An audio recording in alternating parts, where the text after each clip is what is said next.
Mga kasounds, naghahanap ba kayo ng isang LED par light kagaya po ng Big Dipper LP001 Plus na ito? So napaganda po itong gamitin sa mga stage lighting, no? So kung nagsiservice kayo palagi, magandang klase na po ito.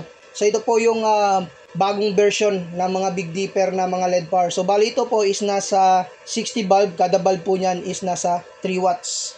Tapos ito po ay isang RGBW. Meron po itong sound active, automatic. Pwede nyo po yan iset po dito sa likod kasi may control panel po yan dito sa likod. So ngayon papakita ko sa inyo yung ilaw ng ating LP001 Plus. So nakakabit na po yan sa DMX. So ito yung ating LED bar. Ito yung kanyang kulay red. Makikita po niyo selected lang dyan po yung mga bulb na umiilaw. Kasi hindi po ito full colors. Red, yung kanyang green, yung kulay blue, at saka yung puti. So meron din po itong flash. Yan, kung i-activate po niyo sa flash, pwede.